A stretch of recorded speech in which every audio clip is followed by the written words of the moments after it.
খেলা শেষের দিকে যত গড়াতে থাকে আমার টেনশন তত বেশি বাড়তে থাকে, কারণ এই বুঝি গোল হয়, এই বুঝি গোল হয়। কারণ আমি চাই না কোনো পক্ষই যেন কোনোভাবেই গোল দিতে না পারে। যদিও বা কোনো পক্ষ একটি গোল দেয়, আমি চাই যেন বিপরীত টিম সেইটাই পরিশোধ করে খেলাটা সমতায় ফিরিয়ে নিয়ে আসে। কারণ আমি সব সময় চাই, প্রতিদিন চাই খেলায় এসে পেনাল্টি উপভোগ করতে, অর্থাৎ টাইব্রেকার উপভোগ করতে, কারণ এইটি দেখতে ভীষণভাবে মজা লাগে।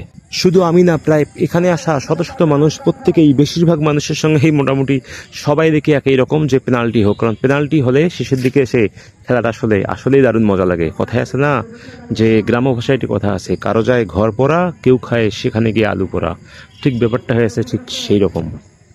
বেশিরভাগ খেলায় অবশ্যই এখানে পেনাল্টিতে, অর্থাৎ টাইব্রেকারেই সমাধান আসলে করতে হয়। কারণ মাঠ একেবারেই ছোট, প্লেয়ার যে 9টি করে প্লেয়ার খেলে, সেখানে আসলে খুব বেশি ওই গ্যাপ খুঁজে পাওয়া বা সেখান থেকে বল শ্যুট করা, গোলে শ্যুট করা বা গোল করা, এটি আসলে একটি খুব দুঃসাধ্য বিষয়। কারণ ডি বক্সের ভিতরেই দেখা যাবে প্রত্যেকটি টিমের প্রায় 4-5জন করে থাকে, সেখানে বিট করে গোলকিকে বিট করে গোল দেওয়াটা একটু কঠিন হয়ে যায়। তাই বেশিরভাগ খেলা আসলে টাইব্রেকার হয়, আর সেটি দেখতে আসলে মজাও লাগে। গতকাল আমাদের নিজেদের খেলায়ও টাইব্রেকার হয়েছিল, আমরা টাইব্রেকারে গিয়ে ভাগ্যক্রমে আসলে হেরে যাই। আজকের ম্যাচের টাইব্রেকারের ভিডিওটা আপনি পাবেন ওই আইডিতেই, অবশ্যই আপনারা পাবেন।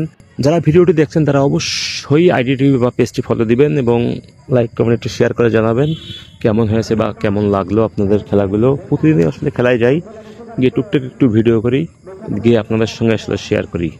সবাই ভালো থাকবেন, আল্লাহ হাফেজ, আসসালামু আলাইকুম।